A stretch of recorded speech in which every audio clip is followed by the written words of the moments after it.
दोस्तों, Saraswati group of colleges के इस YouTube चैनल में आप सभी का स्वागत है। दोस्तों, आज के इस क्लास में हम राजनीति विज्ञान विषय के अंतर्गत BA प्रथम वर्ष सेकेंड सेमेस्टर के अंतर्गत राजनीति विज्ञान का अन्य सामाजिक विज्ञानों से संबंध के विषय में अध्ययन करेंगे कि राजनीति विज्ञान का सामाजिक विज्ञान के अन्य संबंध क्या हैं और ये दोनों एक दूसरे से किस प्रकार से जुड़े हुए हैं। चलिए आज की क्लास की शुरुआत करते हैं। सबसे पहले इसके अंतर्गत हम पढ़ेंगे कि राजनीति विज्ञान और इतिहास के बीच क्या आपसी संबंध है, कि राजनीति विज्ञान और इतिहास किस तरह से दोनों एक दूसरे से जुड़े हुए हैं और दोनों एक दूसरे के पूरक हैं। तो इतिहास में व्यक्ति, समाज और राज्य के भूतकालीन जीवन का लेखा जोखा होता है और राजनीति विज्ञान में राज्य के भूत, वर्तमान और भविष्य का अध्ययन किया जाता है। पिछली क्लास में मैंने आपको बताया था कि राजनीति विज्ञान का अर्थ परिभाषा क्षेत्र के अंतर्गत मैंने बताया कि राजनीति विज्ञान के अंतर्गत मुख्य रूप से भिन्न भिन्न विद्वानों का अलग अलग विचार था। कुछ का मानना था कि राजनीति विज्ञान का अध्ययन राज्य के रूप में, कुछ का मानना था सरकार के रूप में, और कुछ विद्वानों का कहना था कि राज्य और सरकार दोनों के रूप में अध्ययन किया जाता है। मूलतः राजनीति विज्ञान एक ऐसा विषय है जो मनुष्य के राजनीतिक पक्ष का अध्ययन करता है। तो इस तरह से इतिहास में कह रहा है कि व्यक्ति के, समाज और राज्य के भूतकालीन जीवन का लेखा जोखा होता है और राजनीति विज्ञान में राज्य के भूत, वर्तमान और भविष्य का अध्ययन किया जाता है। इस तरह से स्वाभाविक रूप से यह विज्ञान एक दूसरे से बहुत अधिक संबंधित हैं और सीले ने तो इन दोनों विज्ञानों को पारस्परिक संबंध बतलाते हुए लिखे हैं कि राजनीति विज्ञान के बिना इतिहास का कोई फल नहीं है और इतिहास के बिना राजनीति विज्ञान का कोई मूल नहीं है। तो इस बात को आपको हमेशा ध्यान में रखना है, क्योंकि आपको मालूम होना चाहिए कि सिद्धार्थ विश्वविद्यालय के द्वितीय सेमेस्टर की जो भी कक्षाएं हैं, इसके जो एग्जाम हैं वह बहुविकल्पी तरह के होते हैं। तो इसमें आपको पढ़ने से पहले ये ध्यान में रखना होगा कि हमें एक एक बातों को ध्यान से पढ़ना है, क्योंकि यहीं से ही बहुविकल्पी प्रश्न आपके बनेंगे। तो यहाँ से एक प्रश्न आपका बन सकता है कि राजनीति विज्ञान के बिना इतिहास का कोई फल नहीं है और इतिहास के बिना राजनीति विज्ञान का कोई मूल्य नहीं है। यह किस विद्वान के द्वारा कहा गया है? तो आपको बताना होगा कि यह सीले महोदय के द्वारा कहा गया। तो इस तरह से सभी विचारक राजनीति विज्ञान और इतिहास के घनिष्ठ संबंध को क्या करते हैं? स्वीकार करते हैं। यानी कि राजनीति विज्ञान और इतिहास दोनों एक दूसरे के मिले जुले विषय होते हैं। आगे देखते हैं कि इतिहास की राजनीति विज्ञान को क्या देन है, अर्थात कहने का तात्पर्य है कि इतिहास से राजनीति विज्ञान को क्या प्राप्त होता है, जिसमें सबसे पहला आप देख रहे हैं कि राजनीति विज्ञान इतिहास पर क्या करता है? निर्भर करता है। यानी कि राजनीति विज्ञान जो विषय है वह इतिहास पर ही निर्भर रहता है। इसके द्वारा मुख्य रूप से हम इतिहास के माध्यम से राजनीति विज्ञान को पढ़ते हैं, अध्ययन करते हैं।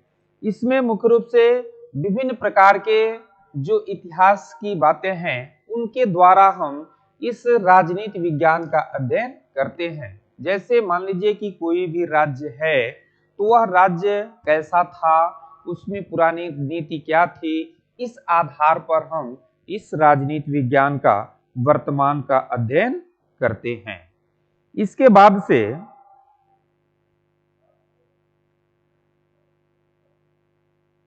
दूसरा है कि इतिहास राजनीति विज्ञान की प्रयोगशाला के रूप में होता है।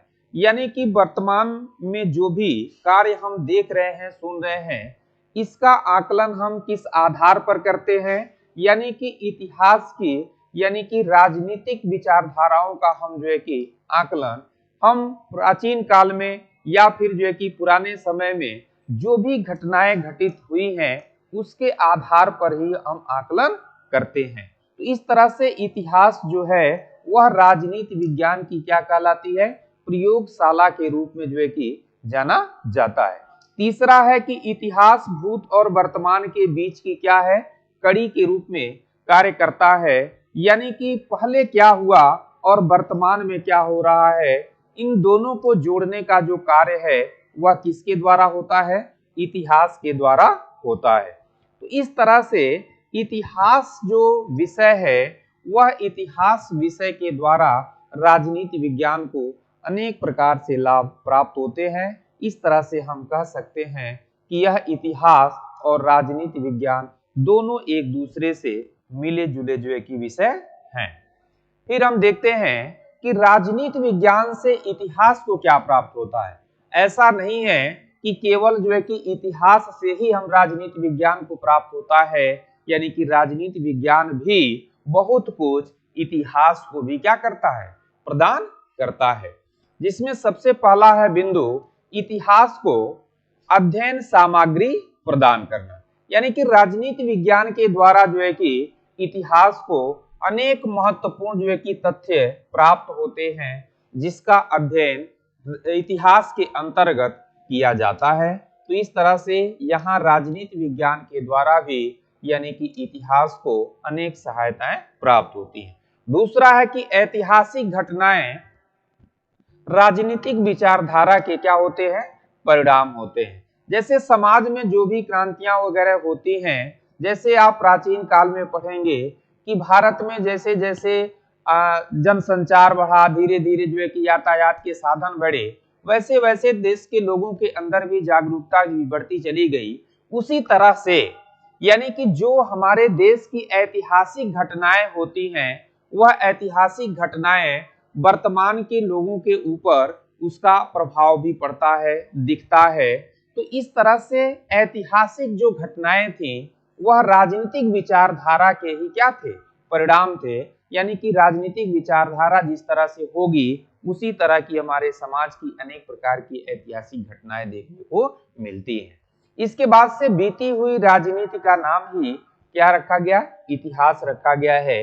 यानी कि हमारे प्राचीन समय में जो भी नेता थे, शासक थे, उनके द्वारा क्या क्या किया गया वही मुख्य रूप से, जैसे हम अगर इतिहास की बात करते हैं तो उसमें विभिन्न शासकों के शासन काल की बातें पढ़ी जाती हैं कि वह अपने शासन काल में किस प्रकार की नीति बनाए, किस प्रकार से लागू किए, किस तरह से अपना शासन करते थे। तो यह कह रहा है कि बीती हुई जो राजनीति है वही क्या कहलाती है, इतिहास कहलाती है। तो इस तरह से यह दोनों विषय आपस में एक दूसरे से क्या है, मिले हुए। इसके बाद से दूसरा जो विषय आता है वह है राजनीति विज्ञान और अर्थशास्त्र। यानी कि जिस तरह से राजनीति विज्ञान और इतिहास दोनों एक दूसरे से संबंधित है, उसी प्रकार से राजनीति विज्ञान और अर्थशास्त्र भी दोनों एक दूसरे से मिला जुला विषय है। राजनीति विज्ञान और अर्थशास्त्र में इतना गहरा संबंध है कि प्रारंभिक लेखक अर्थशास्त्र को ही राजनीति विज्ञान की ही एक शाखा मानते थे। तो इस तरह से यूनानी उसे राजनीतिक अर्थशास्त्र कहते थे और प्राचीन भारतीय राजनीतिज्ञ कौटिल्य ने राजनीति पर जो प्रसिद्ध पुस्तक लिखी है उसका नाम भी क्या है, अर्थशास्त्र है। यह भी बहुत बार प्रश्न पूछे जाते हैं कि अर्थशास्त्र के लेखक कौन है। तो अर्थशास्त्र के लेखक कौन है, कौटिल्य हैं। और यह कौटिल्य के द्वारा जो लिखित पुस्तक अर्थशास्त्र है इसमें मुख्य रूप से जो है कि राजनीति विषय के ही संबंध में बातें लिखी गई। तो ये कह रहा है कि प्राचीन काल में एक तरह से समझ लीजिए कि अर्थशास्त्र में यानी कि मुख्य रूप से राजनीतिक बातें होती थी। तो यह राजनीति विज्ञान और अर्थशास्त्र प्राचीन समय में एक दूसरे से बिल्कुल जो है कि घनिष्ठ रूप से संबंधित विषय हुआ करते थे। इसी प्रकार राजनीति विज्ञान के कई मान्य ग्रंथ जैसे अरस्तु की राजनीति तथा लाक की नागरिक प्रशासन पर जो द्वितीय लेख है, उन विषयों का विवेचना मिलता है जिन्हें आजकल अर्थशास्त्र में सम्मिलित किया जाता है। किंतु वर्तमान समय में विशेषीकरण के परिणाम स्वरूप अर्थशास्त्र को ज्ञान की एक अलग शाखा यानी कि पृथक शाखा के रूप में मान्यता प्राप्त हो गई। फिर भी ये दोनों विषय एक दूसरे से बिल्कुल मिले जुले हैं यानी कि संबंधित हैं। कैसे हैं देखते हैं आगे। पहले हम देखेंगे कि अर्थशास्त्र के द्वारा राजनीति विज्ञान को क्या क्या प्रदान किया जाता है। सबसे पहला है कि राजनीतिक संस्थाओं का उदय व विकास आर्थिक अवस्थाओं का ही क्या होता है, परिणाम होता है। यानी जैसे इसको समझने के लिए आप समझ सकते हैं कि अगर मान लीजिए कि कोई परिवार है और उस परिवार की आय कम हो, तो स्वाभाविक है कि आय के आधार पर ही उस परिवार की आगामी योजनाएं होती हैं कि हमको क्या क्या करना है, किस क्षेत्र में कितना पैसा खर्च करना है। ठीक उसी तरह से जो राजनीतिक संस्थाएं होती हैं, वह राजनीतिक संस्था किसी भी देश की आर्थिक अवस्थाओं पर ही क्या होता है, निर्भर होता है। अगर देश की आर्थिक अवस्था सुदृढ़ है तो वह दिन प्रतिदिन जो है कि अनेक नई नई राजनीतिक संस्थाओं का जो है कि सृजन करता जाता है। लेकिन अगर आर्थिक स्थिति ठीक नहीं है तो इन राजनीतिक संस्थाओं का भी विकास नहीं हो पाता है। तो इस तरह से अर्थशास्त्र के ही आधार पर हम राजनीतिक संस्थाओं का निर्माण करते हैं। दूसरा है कि राज्य की नीति आर्थिक अवस्थाओं पर क्या होती है, निर्भर होती है। अगर मान लीजिए कि आपके द्वारा जो है कि कोई भी योजना बना ली गई और आपके पास धन का क्या है, अभाव है, तो वह योजना बनी की बनी रह जाती है, वह जो है कि क्रियान्वित नहीं हो पाती है। ठीक उसी तरह से किसी भी देश की जो नीति होती है, किसी भी राज्य की जो नीति होती है, उस देश की आर्थिक अवस्थाओं पर ही क्या होता है, निर्भर होता है। अगर आर्थिक अवस्था सही है तो उसकी नीति में दिन प्रतिदिन जो है कि आप देखेंगे कि परिवर्तन होगा, उसके आधार पर नए नए जो है कि सृजनात्मक कार्य होते रहते हैं। तीसरा है कि राजनीतिक घटनाएं आर्थिक गतिविधियों की क्या होती हैं, परिणाम होती हैं। जिस प्रकार से राज्य की नीति आर्थिक अवस्था पर निर्भर होती है, उसी प्रकार से जो राजनीतिक घटनाएं घटित होती हैं वह भी आर्थिक गतिविधियों के ही क्या होते हैं, परिणाम होते हैं। चौथा है कि आर्थिक नियोजन तथा बजट पद्धति। आप देखेंगे कि राजनीतिक क्षेत्र में हम प्रत्येक वर्ष पढ़ते हैं कि सरकार के द्वारा क्या किया गया, बजट पेश किया गया। तो बजट का तात्पर्य यही है कि वह बजट के ही आधार पर अपना जो है कि पूरे एक साल का जो है कि आय और व्यय का विवरण रखते हैं कि हमें कितना कहां से कैसे धन प्राप्त करना है और किस क्षेत्र में जो है कि इसको हमको खर्च करना है। तो इस तरह से यानी कि अर्थशास्त्र के द्वारा राजनीति विज्ञान को भी अनेक प्रकार से जो है कि सहायता प्राप्त होती है। अगला है कि अर्थशास्त्र से राजनीति विज्ञान को बहुत सी ऐसी चीजें हैं जो प्राप्त होती हैं, लेकिन राजनीति विज्ञान से भी अर्थशास्त्र को भी क्या है, बहुत सी सहायता प्राप्त होती है। जैसे अर्थव्यवस्था प्रशासनिक स्तर पर क्या करता है, निर्भर करता है। यानी कि कहने का तात्पर्य यह है कि अगर प्रशासनिक स्तर सुदृढ़ होगा, सही होगा, जैसे मैं बार बार उदाहरण दिया कि परिवार को अगर आप उदाहरण मानते हैं तो उस परिवार का अगर प्रशासनिक व्यवस्था सही है तो उस परिवार का जो धन होगा वह स्वाभाविक है कि सही दिशा में खर्च होगा। अगर प्रशासनिक स्तर सही नहीं है तो अर्थव्यवस्था स्वाभाविक है कि वो क्या हो जाएगी, खराब हो जाएगी। तो इस तरह से कह रहा है कि प्रशासनिक स्तर के आधार पर ही अर्थव्यवस्था क्या होती है, निर्भर करती है। तो राजनीति विज्ञान के द्वारा यानी कि इस अर्थव्यवस्था को सुदृढ़ किया जाता है। दूसरा है कि अर्थव्यवस्था राजकीय नीतियों पर क्या होती है, निर्भर करती है। यानी कि अगर हमारी राजकीय नीति सही है, सकारात्मक है, तो ये जो अर्थव्यवस्था है यह सही होगी। अगर हमारी राजकीय नीति जो है कि सही नहीं है तो यह अर्थव्यवस्था भी क्या होगी, प्रभावित हो जाएगी। आज के समय में आप देख सकते हैं कि कई ऐसे राज्य हैं, कई ऐसे देश हैं जिसकी राजकीय नीति सही न होने के कारण उनकी अर्थव्यवस्थाएं क्या हो गई हैं, प्रभावित हो गई हैं। वहां पर यानी कि आर्थिक संकट की स्थितियां जो है कि देखने को मिल रही हैं।